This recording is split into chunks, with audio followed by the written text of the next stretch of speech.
விலையேற பெற்ற வல்ல இரத்தமே, இயேசு கிறிஸ்துவின் இரத்தமே, எனக்கு விலையாக சிந்தப்பட்டதே. இரத்தமே, சிந்தப்பட்ட இரத்தமே, விலையேற பெற்ற வல்லதே. இரத்தமே, சிந்தப்பட்ட இரத்தமே, எனக்கு விலையாக சிந்தப்பட்டதே.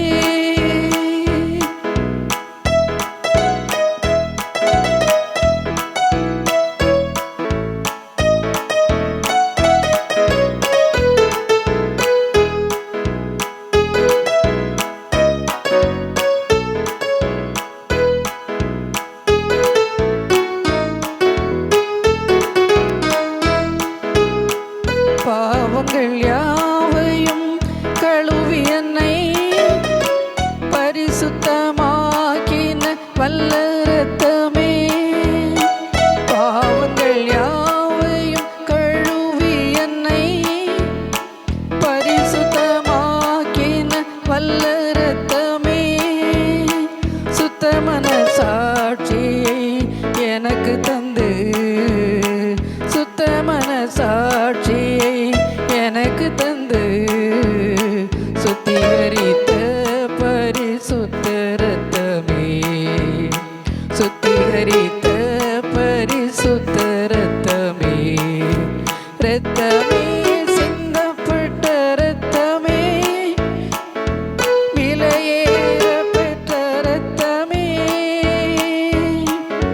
இரத்தமே, சிந்தப்பட்ட இரத்தமே, எனக்கு விலையாக சிந்தப்பட்டதே.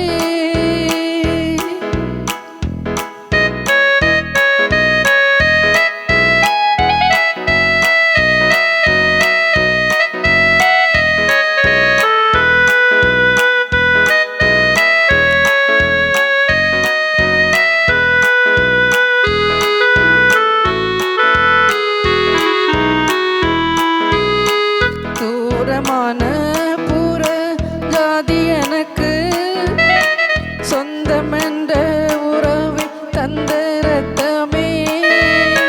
தூரமான புற ஜாதி எனக்கு சொந்தமென்ற உறவை தந்த இரத்தமே. ஜீவனுள்ள புதிய மார்க்கத்தினுள், ஜீவனுள்ள புதிய மார்க்கத்தினுள் பிரவேசிக்க தைரியம் தந்த இரத்தமே, பிரவேசிக்க தைரியம் தந்த இரத்தமே. இரத்தமே, சிந்தப்பட்ட இரத்தமே, விலையேற பெற்ற இரத்தமே. இரத்தமே, சிந்தப்பட்ட இரத்தமே, எனக்கு விலையாக சிந்தப்பட்டதே.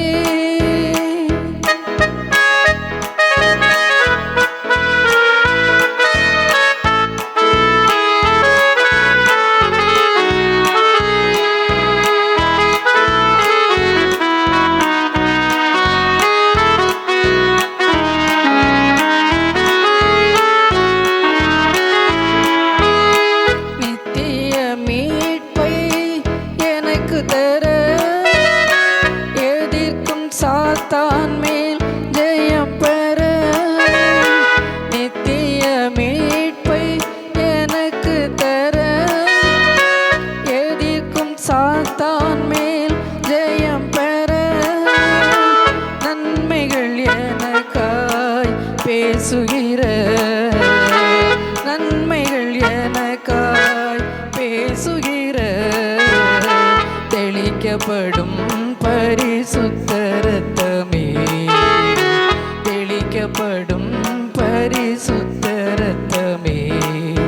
இரத்தமே, சிந்தப்பட்ட இரத்தமே, விலையேற பெற்ற இரத்தமே. இரத்தமே, சிந்தப்பட்ட இரத்தமே, எனக்கு விலையாக சிந்தப்பட்ட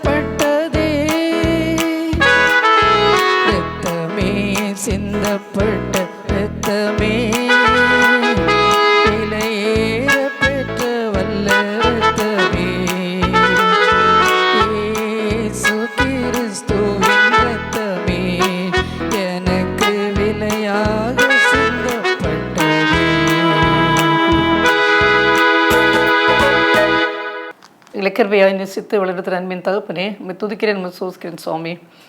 திருமொற்றியமாக செய்து கொடுக்க நிற்கிற என்மேல் கிருபை பாராட்டுனதுக்காக உமக்கு நன்றி. இந்த நாள் செய்திக்காகவும் சமத்தினை பார்க்கிறேன். இனி மறைத்து நீ வெளிப்படும் உடைய வார்த்தையாக இருக்கட்டும். நீர் பேசும் நாங்கள் கேட்கிறோம். துதிகன மகிமை எல்லாம் ஒருவருக்கே செலுத்துகிறேன். இயேசு கிறிஸ்து நாமத்திலே ஜெபங்களை நல்ல பிதாவே, ஆமென். கர்த்தருடைய மகத்தான நாமத்திற்கு சோத்திரம் உண்டாவதாக.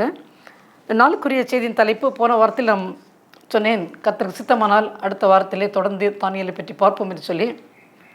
ஆண்டவர் பெரியவர், அவருடைய தீர்மானத்தின்படி போன வாரத்திலே ஒரு 3 நாட்கள் ட்ரிவாண்ட்ரம் போய் கான்ஃபரன்ஸ் அட்டன் பண்ணிவிட்டு இந்த நாளிலேயும் செய்து கொடுப்பதற்கு ஆண்டவர் கொடுத்த மேலான தயவுக்காக நன்றி. பல தடைகள் எல்லாம் உண்டு, ஆனால் அதற்கு மத்தியிலேயும் ஆண்டவருக்காக எப்படியாவது கொடுக்க வேண்டும் என்ற வைராக்கியத்தோடு செய்கிற இந்த ஊழியத்தை ஆண்டவர் வருகிறார். அதற்காக நான் அவருக்கு நன்றி செலுத்துகிறேன். அதே அதிகார பாதைகளில் துணிந்து நுழைதல் என்ற அந்த செய்தியின் பார்ட் 2 2வது பகுதி, venture into the corridors of power.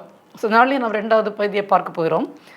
அதற்கு ஆதாரமாக எடுத்துக்கொள்ளப்பட்ட வேத வசனம் 1 சாமுவேல் 2வது அதிகாரம் 30வது வசனத்தின் கடைசி பகுதி.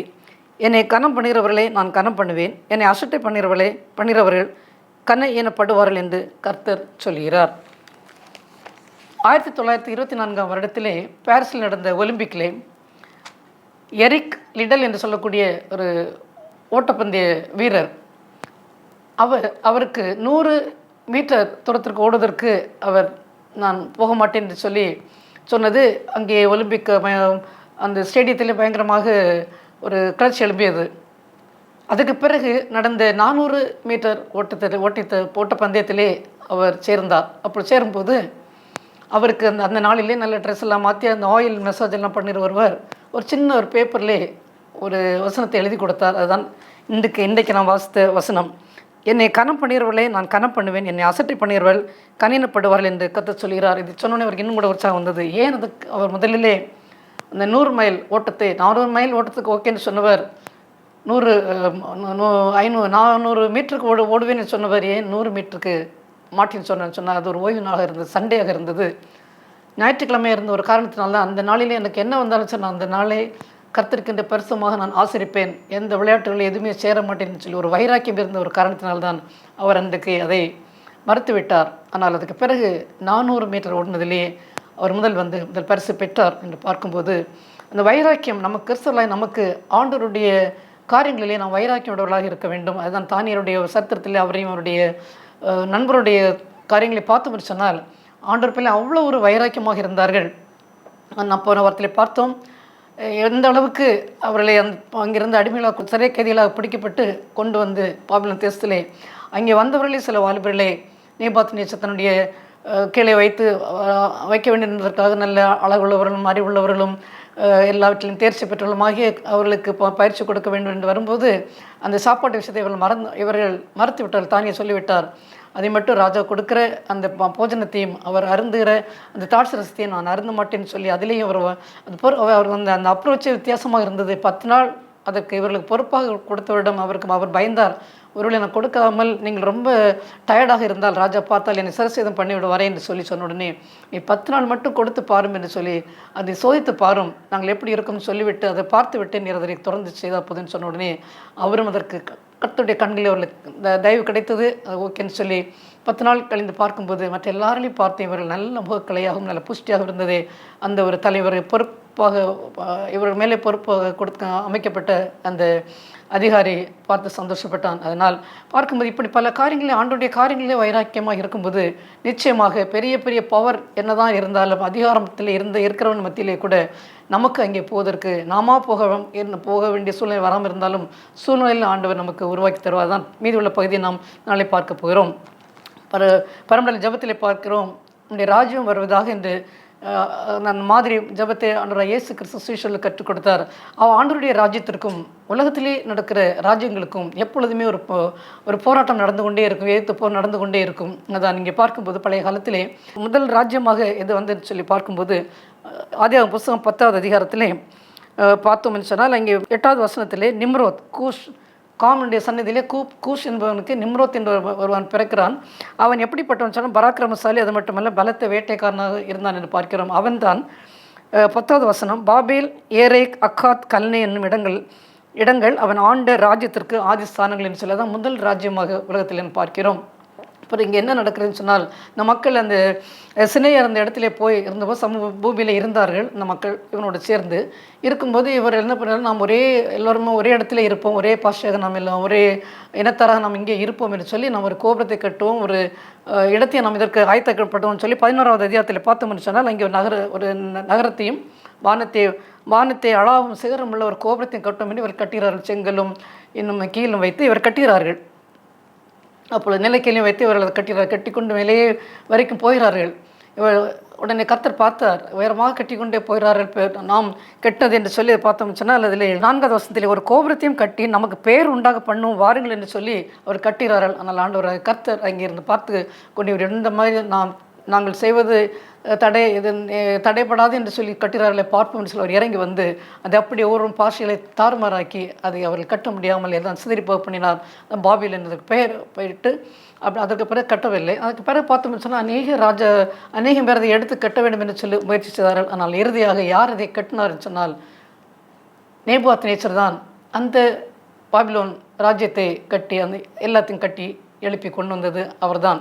அவருடைய காலத்திலே தான் நாம் பார்த்தோம்னு சொன்னால், அவர் கர்த்தருடைய ராஜ்யம் கிடையாது, கர்த்தருடைய மகனும் கிடையாது, ஒரு புறஜாதியான் தான். ஆண்டவர் பற்றி எதுவுமே காரியங்களை செய்கிற ஒரு ஆள் கிடையாது, ஒரு புறஜாதியார். அவருடைய எல்லாமே வித்தியாசம், கோபம், காரியங்கள் எல்லாம் கொலை செய்யணுமாலும் அவர் வருத்தப்பட மாட்டார். அப்படி உள்ள ஒரு குணமுடையவர் தான் நேபுகாத்நேச்சர் இவர்களே. ஆனால் அந்த தேசத்திலே யூதேய கர்த்தரை துதிக்கக்கூடிய அந்த பெயருடைய யூதேய தேசத்தில் மக்கள் எல்லாம் அங்கே யூதேய இஸ்ரவேல் அந்த ஜனங்கள் எல்லாம் அங்கே அடிமைகளாக கொண்டு வைத்து பார்க்கும்போது நமக்கு என்ன தோன்றும் என்று சொன்னால், ஆண்டவருடைய பிள்ளைகள் அல்லவா, ஏன் அவர் இந்த ஒரு மற்ற இன்னொரு அந்நிய தேசத்திலே கொண்டு ஒரு அடிமைகளாக கொண்டு போகப்பட்டிருக்கார், நம்முடைய ராஜ்யம் என்ன ஆனது, ஆண்டவருடைய ராஜ்யம் என்று சொல்லி நாம் நினைப்போம். அவர் தோற்கடிக்கப்பட்டது போலவும் இந்த உலகத்தில் உள்ள அந்த நேபுகாத்நேச்சருடைய ராஜ்யம் தான் பலப்பட்டு நம்ம நினைப்போம். ஆனால் அப்படி இல்லை. ஆண்டவர் அங்கே அந்த பாபிலோன் தேசத்தில் எப்படி தன்னுடைய ராஜ்யத்தை நிலைநாட்ட வேண்டும் என்பதற்காக இந்த அடிமைகளாக கொண்டுபட்ட வாலிபர்களை ஆண்டவர் அங்கே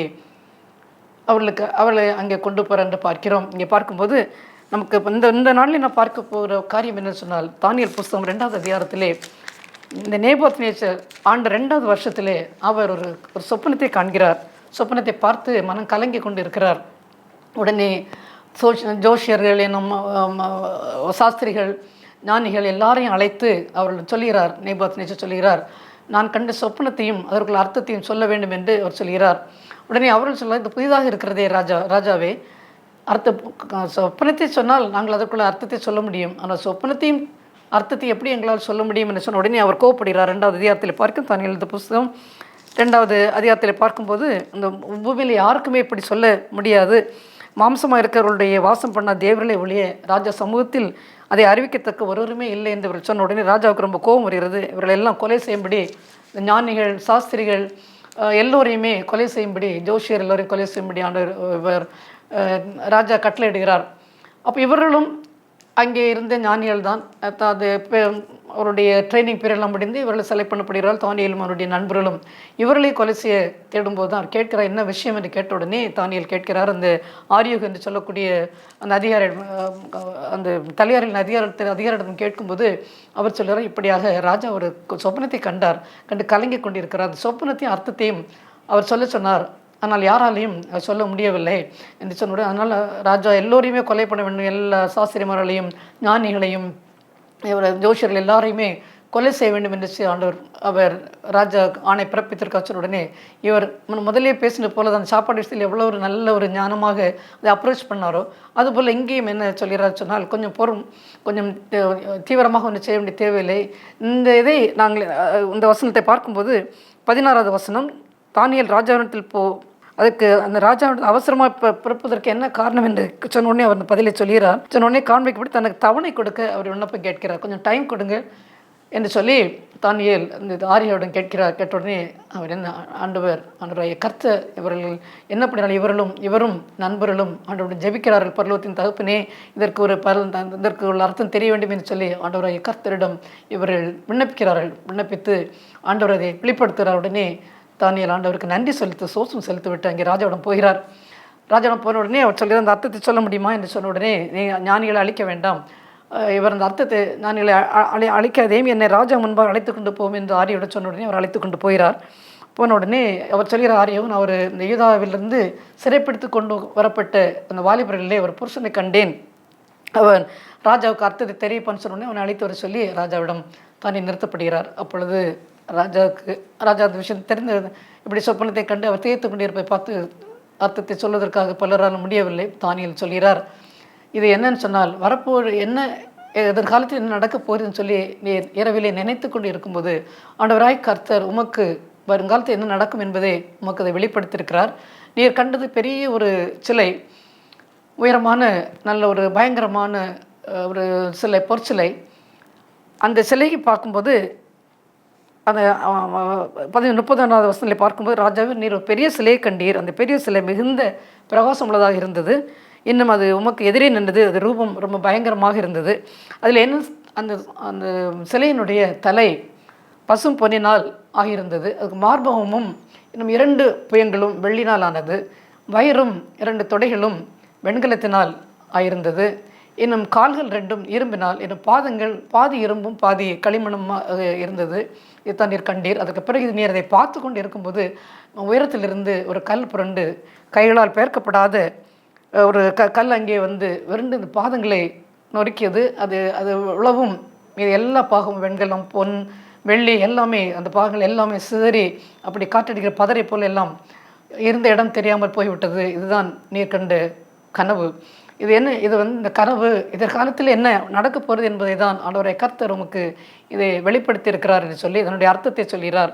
இதுக்கு அர்த்தம் என்ன சொன்னால், முதல்ல ஆண்டவராய் தேவன் உமக்கு நல்ல எல்லா விதமான சகல இடங்களிலும் அனுப்புகிற இடத்திலும் உமக்கு, அது மட்டுமல்ல மிருக ஜீவன்கள் இன்னும் ஆகாயத்து பறவைகள் எல்லாவற்றிலையும் அவளை ஆண்டு கொள்வதற்கு உமக்கு ஒரு அதிகாரத்தை தந்திருக்கிறார். அதுதான் நீர் அந்த பொன் பசுமனா அந்த தலை, அது நீரை. அதற்கு பிறகு ஒரு ராஜ்யம் வருகிறது.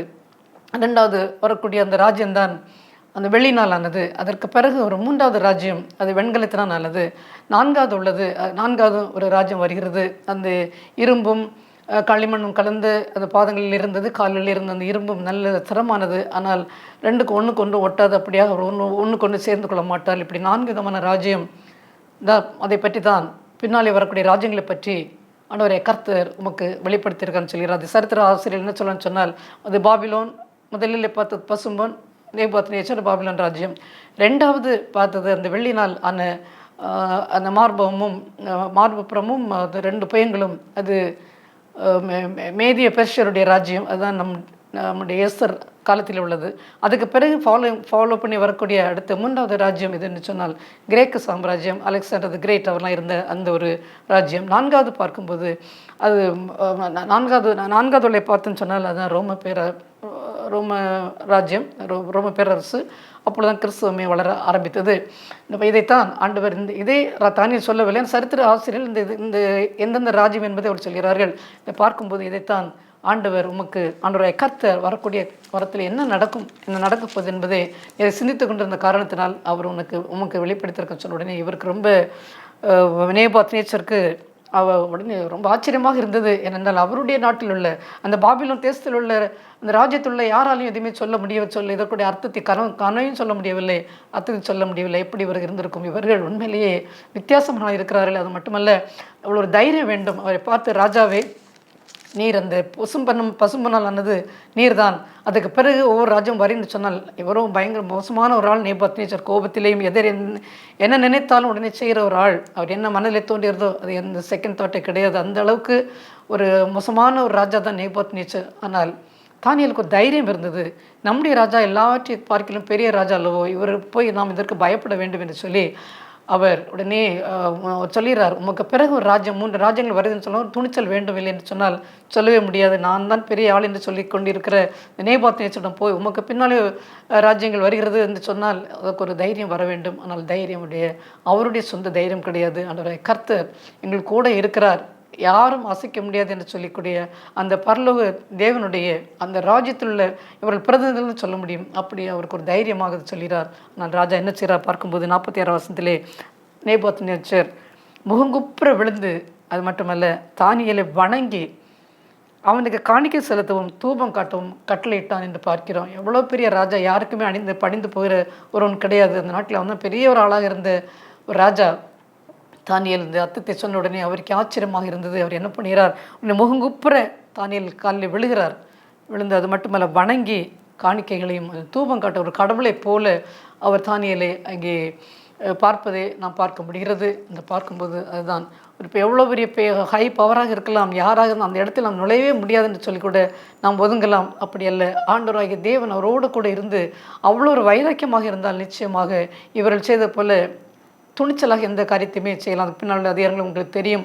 அந்த பொருட்களை வணங்காவிட்டால் அதுக்கு சூழ்நிலை போடப்படும் என்று சொல்லி 7 மடங்கு அதிகமாக சூடாக்கின பிறகு கூட அவளை தூக்கப்பட்ட பிறகு ஷாத்ராக் மேஷாக் ஆபேத்நேகோ அவர்கள் அந்த பொருட்களை வணங்கவில்லை. பண்ணும்போது அவர்களை தூக்கி கொண்டு போனவர்கள் மேல்தான் அவர்கள் தான் கறியை போனார் தவிர இவரோட ஒரு ஸ்மெல் கூட கிடையாது, அந்த பேர்னான ஸ்மெல்லு கூட கிடையாது என்று பார்க்கிறோம். என்று பார்க்கும்போது அவ்வளோ ஒரு வைராக்கியமாக உள்ளவர்களாக நாம் இங்கே காண்கிறோம். அப்படி பார்க்கும்போது நாம் சிந்து பார்க்க வேண்டும். அதுக்கு பிறகு அவர் சொல்கிறார் 47வது வசனத்திலே தானியேலை நோக்கி, நீ இந்த மறைப்பொருளை வெளியாக்கினபடியினால் மெய்யாய் உங்கள் தேவனே தேவனும் ராஜாக்களுக்கு ஆண்டவரும் மறைப்பொருளை வெளிப்படுத்துகிறோமாய் இருக்கிறார்னு சொல்லி அவர் சொல்கிறார். பின்னாலே அப்படி பெரியவனாக்கி நிறைய வெகுமதிகள் எல்லாம் கொடுத்து, அது மட்டுமல்ல பாபிலோன் தேசத்துக்கு முக்கியமான ஒரு பெரிய முழுவதுக்கும் ஒரு அதிபதியாக அவர் ஆக்குகிறார் தானியேலை. அந்த தானியலோட அங்கேயும் ஒரு நல்ல குணத்தை பார்க்கிறோம். அவரோட வேண்டுகிறார், எனக்கு நண்பர்கள் இருக்கிறார்கள், அவர்கள் இதே போல் நல்ல முறையில் எல்லாவற்றையும் தேர்ச்சி பெற்றவர்கள், அவர்களுக்கு ஒரு பொசிஷனை போட்டு கொடுக்க வேண்டும் சொல்லி அவருடைய வேண்டுதலுக்கு இணங்க ராஜா தானியேலுக்கு அந்த பாபிலோன் மாகாணத்தில் உள்ள காரியங்களை விசாரிக்கும்படி மற்ற 3 நண்பர்களுக்கும் அவர் அந்த இவர் கேட்டபடியே அவர் செய்து கொடுக்கிறார்னு பார்க்கும்போது நாம் சிந்து பார்க்க வேண்டும். எவ்வளோ தூரமாக அந்த தானியேலுடைய அந்த ஒரு தைரியம் மட்டுமல்ல, ஆண்டவர் எவ்வளவு கூடவே இருந்த காரியங்கள் நடத்தாருன்னு பார்க்கும்போது நாம் சிந்து பார்க்க வேண்டும். எந்த அளவிலே நாம் தைரியமாக நமக்கு எல்லா காரியங்களிலும் பிரச்சனைகள் வரும்போது நம்முடைய விசுவாசம் எங்கேயே போய்விடுகிறது. நம்முடைய பிள்ளைகள் போன வார்த்தை அதுன்னு சொன்னேன், நம்முடைய பிள்ளைகள் இப்படிப்பட்ட நல்ல ஒரு காரியங்களில் வருவதற்கு நாம் அவர்கள் உற்சாகப்படுத்த வேண்டும். இந்த இடங்களில் இருந்து கொண்டு எவ்வளோ தாளந்துகள் உண்டு, அந்த தாளந்துகளை வெளியிலே போய் நம்முடைய மக்கள் மத்தியிலே தான், நம்முடைய இடங்களில் மட்டும்தான் அதை நாம் செய்ய வேண்டும் என்று நினைக்காதபடி எங்கே இருந்தாலும் சரி, எந்த ஒரு இடமாக இருந்தாலும் சரி, மற்ற நான் கிறிஸ்டின்ஸ் இடமாக இருந்தாலும் எங்கே இருந்தாலும் சரி, தானியேலை போல அடுத்த நாட்டிலே போய் தங்களுடைய ஆண்டவருடைய ஒரு வல்லமையை காண்பிப்பதுதான் அந்த ஒரு இந்த நிலைநாட்டுவது என்று இவருடைய சத்திலிருந்து பார்க்கும்போது நாம் சிந்து பார்க்க வேண்டும். நாம் என்ன செய்கிறோம் இந்த நாட்டிலே பார்க்கும்போது, நம்முடைய வாலிபர்கள் எல்லாம் பார்க்கும்போது மனதுக்கு ரொம்ப வேதனையாகத்தான் இருக்கிறது. நிறைய அநேகமான வர்ஷிப் சர்வீசஸ் நடக்கிறது, அநேகமான கூட்டங்கள் நடக்கிறது. அதனுடைய பலன் என்ன? பிள்ளைகள் படித்து நம்முடைய பிள்ளையுடைய பேரெல்லாம் வருகிறதா? இவ்வளோ பெரிய பொசிஷனில் இருக்கிறார்கள். பார்த்தோம்னு சொன்னால் நாம் அந்த ஃபேஸ்புக், ஆப்பிள் அங்கே பார்க்கின்றவர்கள், யூடியூப் இதெல்லாம் பார்க்கும்போது அவளெல்லாம் ஆண்டவரால் தெரிந்து கொள்ளப்பட்ட மக்கள் கிடையாது அங்கே இருக்கின்றவரெல்லாம். ஆனால் அவருடைய ஞானத்தை வைத்து உலகம் முழுவதுமே இப்பொழுது அது மீடியா தான் ரொம்ப முக்கியமாக போய்கொண்டு இருக்கிறது. அவள் வரியான்னு சொன்னால் நாமும் அந்த இடங்களிலே நம் பிள்ளைகள் பெரிய பொசிஷனுக்கு கொண்டு வர வேண்டும் என்று நாம் நினைத்தோம் என்று சொன்னால், ஒரு தானியேல், ஷாத்ராக், மேஷாக் போல, ஆபேத்நேகோ போல நம் பிள்ளைகள் நிச்சயமாக வருவாள் என்பதில் எந்த சந்தேகம் இல்லை. அவளை எப்படி கொண்டு போக வேண்டும் என்று சொல்லி நாம் அவர்களுக்கு டைரக்ஷன் கொடுக்க வேண்டும். அவர்களுக்குள்ளாலேயே அந்த ஒரு உந்துதல் வர வேண்டும். தானியேலின் தேவனே தேவன் என்று சொல்லும்படியாக நாம் வேலை பார்க்க நாமாலும் சரி, நம்முடைய பிள்ளைகள் ஆனாலும் சரி, கிறிஸ்தவர்கள் என்று மற்றவர்கள் அறியும்படியாக எந்த விதத்தில் நாம் இருக்கோம் என்பதை சிந்து பார்க்க வேண்டும். நாம் ஏதோ ஒரு பர்டிகுலர் டினாமினேஷனில் இருந்தோம்னு சொன்னால் அது இருந்து மற்றவங்களை கூட நம்ம சரியாக மதிக்க மாட்டோம். அவளை இன்னும் தரக்குறைவாக நம்ம நினைப்போம். அப்படி இல்லை, எல்லோருமே ஏன் இவர்கள் வேதாந்தத்தில் பார்த்தோம் சொன்னால் அவர் இயேசு கிறிஸ்து கூட அவர் யாரை விட்னஸாக சொல்லணும்னு சொன்னால் அந்த சமாரியர்களை பற்றி தான் அதிகமாக சொல்கிறார். இந்த சமாரியர்கள் யூதர்கள் அவர்களை சரியாக அவளை ரொம்ப கீழ்த்தரமாக நடத்துவார்கள். ஆனால் ஏன் ஆண்டவராக இயேசு கிறிஸ்து எல்லா காரியத்திலும் அந்த சமாரிய பெண்ணை பார்க்கிறோம், குஷ்டரோகிகளை பார்க்கிறோம். எல்லாருமே அந்த சமாரியாவில் உள்ளவர்கள் அந்த அளவுக்கு ஒரு நன்றி அறிதலோடும் ஆண்டவருடைய இயேசு கிறிஸ்துடைய அன்பை உணர்ந்தவர்களாக இருக்க ஆரம்பிச்சு குத்திராக அவன் கிடக்குறை பார்த்து ஆசாரியன் லேவின் அந்த வழியை கண்டு போய்விட்டாள்னு பார்க்கிறோம். ஏன் அந்த சமாரியன் இறங்கி அந்த ஒரு குத்து அப்படி துடிப்பாக உயிருக்கு அவன் ஊசலாடி கொண்டிருக்கிறவனை ஏன் அவன் கேர் பண்ண வேண்டும் என்று பார்க்கும்போது ஆண்டவரை இயேசு கிறிஸ்து இங்கே ஒரு மதத்தை அவர் உண்டாக்க வரவே இல்லை. மேன் ஆஃப் பிரின்சிபல், எப்படியாவது ஆண்டவரையே அவருடைய கற்பனையில் என்ன 2 முக்கியமான கற்பனையுடைய தேவனாகிய கர்த்தரிடத்தில் முழு இருதயத்தோடு, முழு ஆத்மாவோடு, முழு மனதோடு அன்பாக இருக்க வேண்டும். இன்னும் உன்னிடத்தில் அன்பாயிருப்பது போல பிறனிடத்தில் அன்பாயிருப்பாய் என்று சொல்லி இந்த 2 கட்டளை இருந்தாலே நாம் யாரையுமே வித்தியாசமாக நினைக்கவே மாட்டோம். ஆண்டவர் பெரியவர், அவர் மகத்துவம் உள்ளவர். உலகத்தில் உள்ள எல்லா ராஜாக்களை பார்க்கிலும், எல்லா தலைவர்களை பார்க்கிலும் அவருக்கு ஈடாக யாரும் வரவே முடியாது. என்னதான் முயற்சி பண்ணாலும் அவருடைய காரியங்கள் ஒன்றுமே செய்ய முடியாது. இந்த பாபிலோன் இவர்கள் கூட எப்படின்னு சொன்னால் எல்லோருமே அந்த நாட்களிலே மலைகளிலே தான் அவர்கள் தொழுது கொண்டு வருவார்கள். ஆனால் இவர்கள் நாங்கள் மலைகள் கடவுள் உண்டாக்கின மலைகளிலே நாங்கள் போய் வணங்க வேண்டிய தேவையில்லை, நாங்களே மலைகளை உண்டாக்கும் என்றெல்லாம் சொல்லி வந்து அவ்வளோ ஒரு பெருமையும் ஆணவமுடைய ஒரு ராஜா தான் இந்த ஒரு நேபாத் நேச்சர். ஆனால் அவரே காலில் விழும் அளவுக்கு ஒரு வாலிபனுடைய ஒரு காலில் விழுகிற அளவுக்கு இருக்க வேண்டும் சொன்னால் இவர் எப்படி அவருடைய மனதை அசைத்திருக்க வேண்டும், சிந்து பார்க்க வேண்டும். எனவே நாம் படித்தாலும் சரி வேதாந்தத்தில் அநேகமான காரியங்கள் கொடுக்கப்பட்டிருக்கிறதா. எப்பொழுதுமே தானியலை பற்றி பார்த்தால் சிங்க குகைப்பட்டும் அந்த எரிகிற அக்னி சோலையை பற்றி தான் நாம் எல்லோருமே செய்தியில் கொடுப்போம். தேவைதான். ஆனால் அது எல்லோருக்குமே சிறு பிள்ளைகளிருந்தே சண்டே கிளாஸ்ன்னு அந்த மாதிரி காரியங்களை படித்து கொண்டு வருகிறோம். ஆனால் எப்படி பெரிய பெரிய பவர்ஃபுல்லான இடங்களிலே எப்படி நாம் நுழைய முடியும், எந்த ஒரு தலைப்பில் நான் எடுத்தேன்னு சொன்னால் இதற்காகத்தான். இந்த மாதிரி இடங்களில் நமக்கு அவர்களால் வரவே முடியாது. அதிலையும் அவர் செலக்ட் பண்ணி கொண்டு போன இடத்துலையும் அவ்வளோ ஒரு தாளந்து மிக்கவர்களாக அது ட்ரைனிங் பீரியடில் கூட மற்றவர்களை பார்க்கிலும் அவர்கள் சமர்த்தர்களாக ராஜா பார்க்கிறான்னு சொன்னால் முக்கியமான காரியம் என்ன சொன்னால் அவருடைய உண்மை உத்தமம் எல்லாம் இருந்ததுக்கு மேலாக உண்மையான தேவனை ஆண்டவராகிய கர்த்தரை தனக்கு சொந்த ஒரு அவருடைய பிள்ளைகள் என்பதை போரிடங்களே அவர் காண்பித்து ஒரு வைராக்கியமாக அவரோட இருந்த ஒரு காரணத்தினால நாமும் எல்லா விதத்திலையும் ஒரு ஞாயிற்றுக்கிழமைன்னு சொன்னால் முக்கியமான காரியங்களே நான் கூட பல நேரங்களில் நான் தவறுவேன். அந்த அவரை படித்த உடனே அந்த ஓட்டப்பந்தயக்கார அந்த பையனை பற்றி படித்த உடனே அந்த எரிக் டெல்லி பற்றி படித்த உடனே எனக்கே எனக்கு ஒரு கில்ட்டி கான்ஷியஸாக இருந்தது. காரணம் பல வேளையிலே சண்டேஸ்லேயே சில நேரங்களிலே நாம் கூட அசால்ட்டாக இருக்கிறோம்.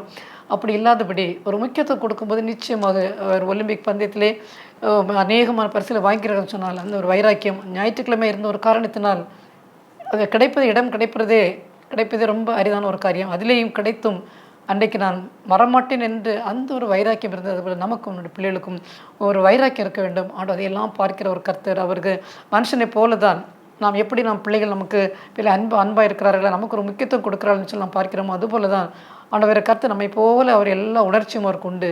எனவே நாம் எப்படியாக தானியலும் அவருடைய நண்பர்களும் அந்நிய தேசத்திலே போய் ஆண்டவர் உங்களுடைய தேவனே தேவன் என்று சொல்லி அந்த ஒரு சொல்கிற அளவுக்கு மெய்யாய் உங்கள் தேவனே தேவனும் ராஜாக்களுக்கு ஆண்டவரும் மறைப்பொருளை வெளிப்படுத்துமாய் இருக்கிறார் என்று சொல்லக்கூடிய தானியலுக்கு அவர் மூங்குப்புற அவரை வணங்கி அவருக்கு காணிக்கையில் கொடுப்பது மட்டுமல்ல தூபம் காட்டு ஒரு கடவுளை போல அவர் தானியலை நினைத்தார்ன்னு சொன்னால் அவர் செய்த காரியமில்லை. ஆண்டவர் அவர் மூலமாக பேசுகிறது என்ன பண்ணுகிறார், கொஞ்சம் விண்ணப்பம் கொடுங்க, டைம் கொடுங்க, நான் பார்த்து விட்டு நான் ப்ரேயர் பண்ணிவிட்டு வருகிறோம் என்பதை அவன் சொன்னது.